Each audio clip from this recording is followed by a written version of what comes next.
Allez, deuxième partie sur l'éolien.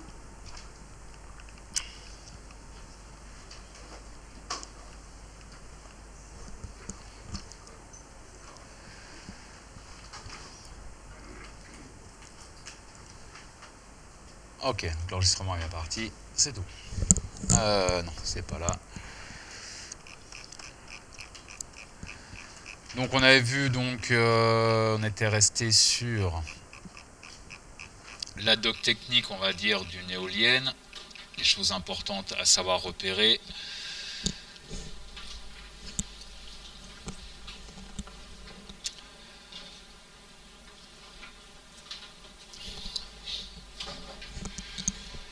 Ne reste qu'à étudier, c'est quasiment la dernière chose. Oui, c'est la dernière chose. Mais il y a pas mal de choses à dire dessus. La courbe. La courbe de puissance, donc là on est bien sur de la puissance électrique en ordonnée en fonction de la vitesse du vent.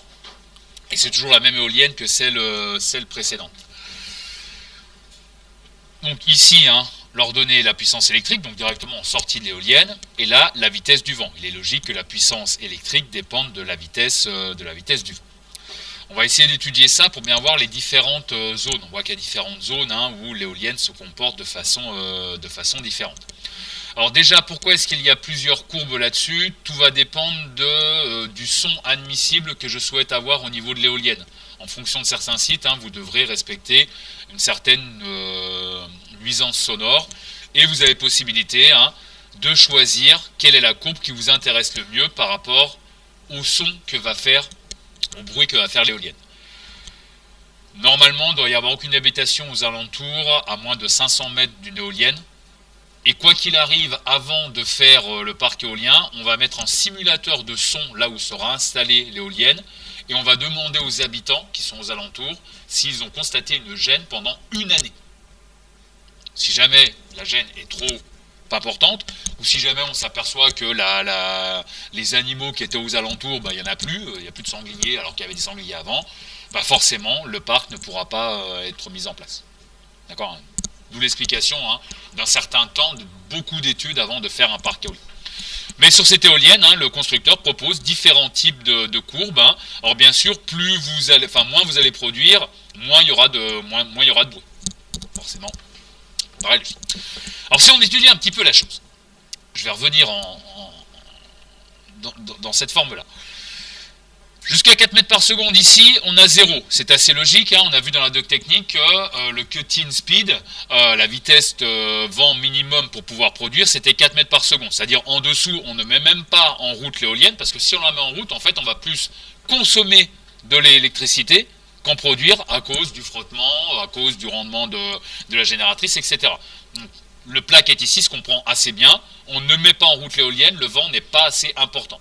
Généralement, les éoliennes les grosses éoliennes ont un cut-in speed compris entre 3 et 4 mètres par seconde. C'est rare qu'il y ait des éoliennes qui soient capables de fabriquer l'électricité en dessous de 3 mètres par seconde. Ensuite, quelle est la forme de la courbe prise par la courbe si je me suis dit dans cette zone-là, c'est-à-dire entre, on va dire, 5 et 10 mètres par seconde de vent, quelle est la forme mathématique? Non. Ils vont toutes me les sortir sauf la bonne. À chaque fois, c'est pareil. Oui, alors la forme. C'est au cube, on est d'accord, c'est V au cube. Quelle est la forme? Au cube, c'est une droite. C'est un truc qui grimpe, on appelle ça comment? Vous faites pas de ski? Une parabole, merci. Eh oui. Une parabole. Tout ce qui est y est égal à x carré, y est égal à x cube, y est égal à x4, etc. Ce sont des paraboles. Ski parabolique. Les skis maintenant ils ont une forme parabolique, de façon à pouvoir prendre facilement les virages. C'est juste le terme. Ok, donc si je regarde bien, ici on est bien sur du V cube, ce qui est logique, on part comme ça, il n'y a pas de souci. Mais normalement ici ça devrait continuer comme ça. Une parabole, jamais elle s'infléchit. Pourquoi est-ce que ça continue pas comme ça? Pourquoi est-ce que là, d'un seul coup, ça redevient plat? Alors qu'a priori c'est V cube. Théoriquement, je devrais continuer à partir sur une parabole et avec des puissances de plus en plus intéressantes. Et a priori, je me bride volontairement en faisant un plat. Pas cool? Pourquoi? Ah bon, dans ce cas-là, pas grave, je monte là-dessus puis j'affiche une puissance nominale plus importante. Non, non. C'est à cause du vent, effectivement. Mais pourquoi est-ce que je m'interdis finalement d'aller sur cette courbe-là? On voit très bien, au départ j'y suis, je suis bien sur la V cube là, il n'y a pas de souci.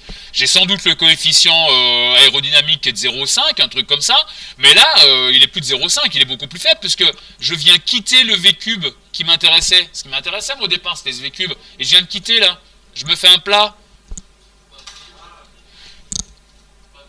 Exactement, pour pas abîmer les pales. C'est-à-dire si je restais sur cette courbe-là, il faut bien voir que ce sont les pales au départ qui reçoivent toute la puissance du vent, c'est-à-dire tout le couple est concentré sur les pales. Je viendrais totalement détruire les pales si je restais sur cette courbe-là.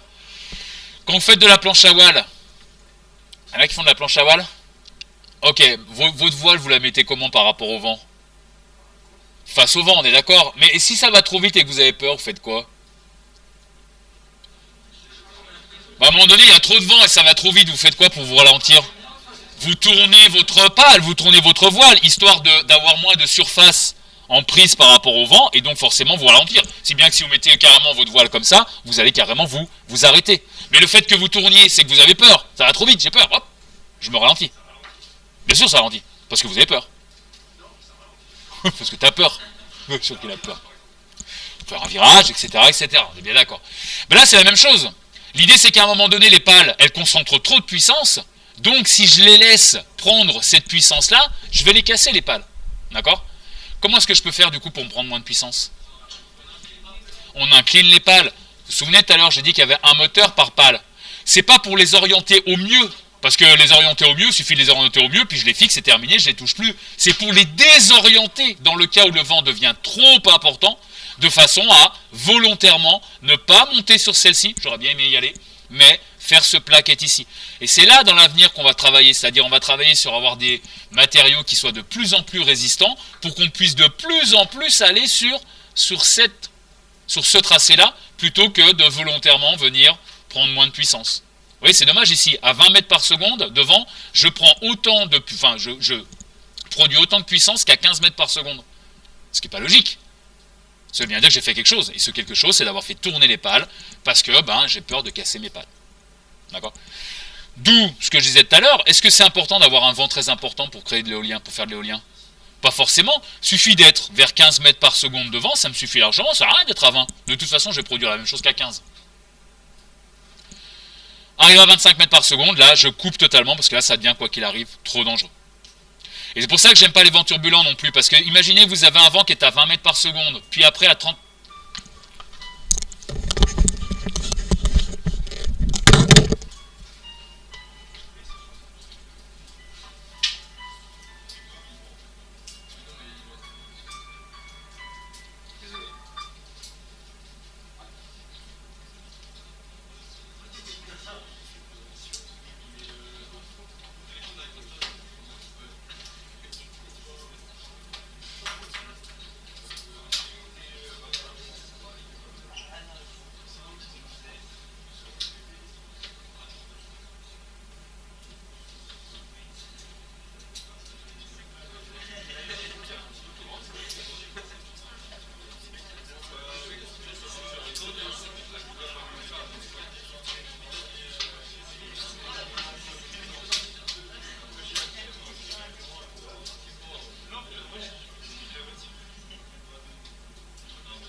On reprend, désolé. Oui, donc je disais, est-ce que un vent turbulent est intéressant pour l'éolien?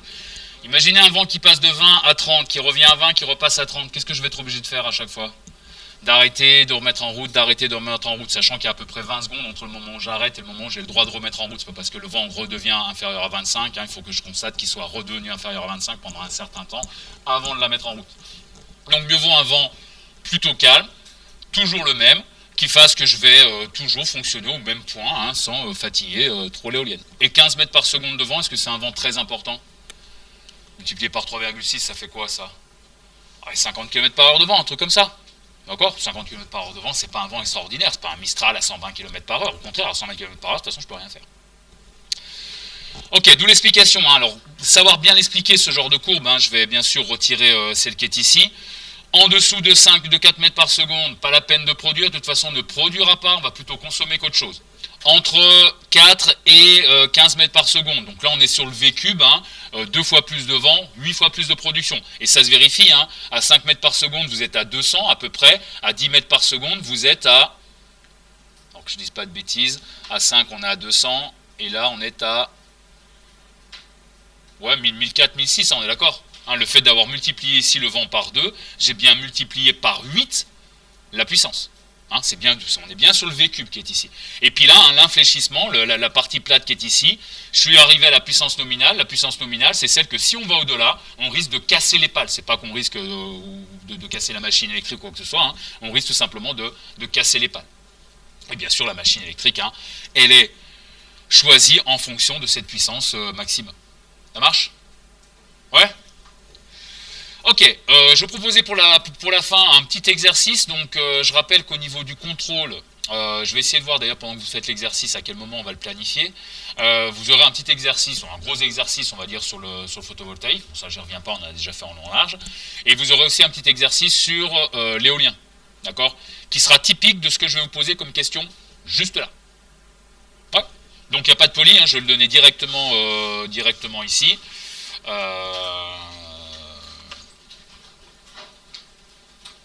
Voilà.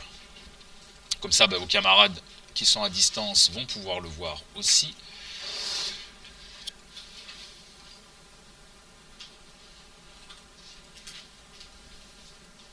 Je vais y arriver. Ouais, je vais passer en Word, ce sera plus simple.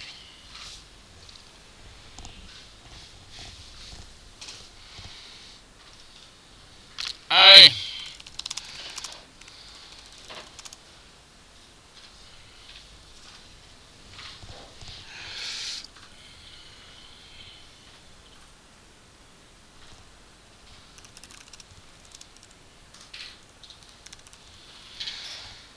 Alors, avec un coefficient, alors moi j'écris au tableau, c'est plus simple, mais bon, coefficient aérodynamique de 0,45, d'accord?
Alors, on a un coefficient harmonique de 0,45. Je souhaite une puissance électrique de 3 MW.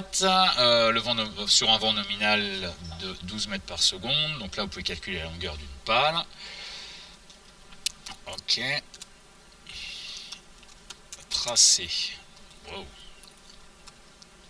Tracer l'allure de P en fonction de V vent, sachant que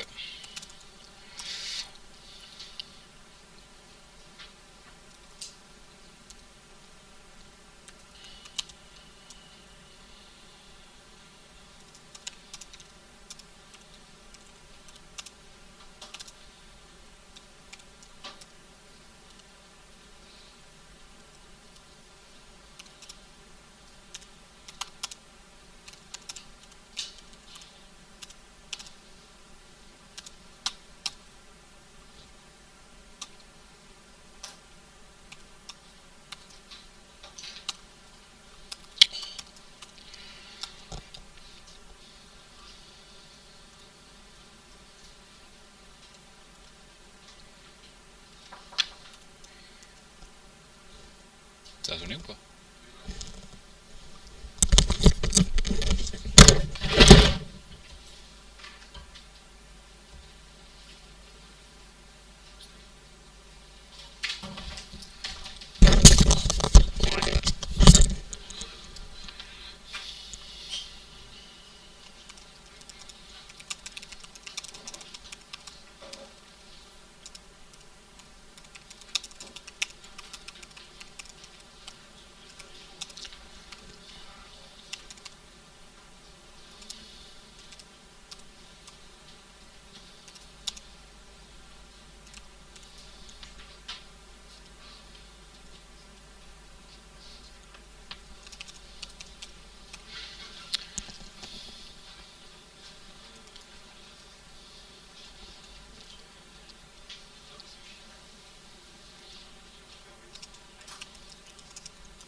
Je demande pas le couplage.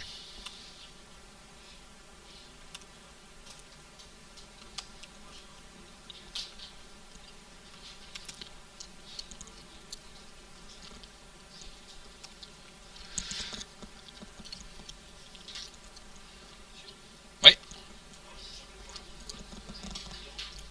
Triphasé.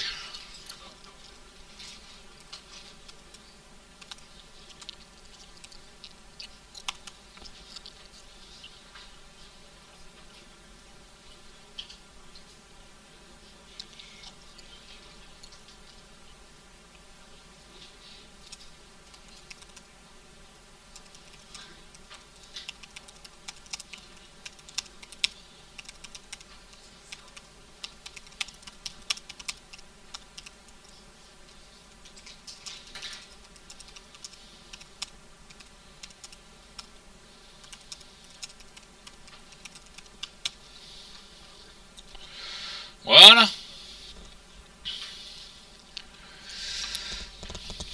Comme ça à distance, vous pouvez aussi travailler.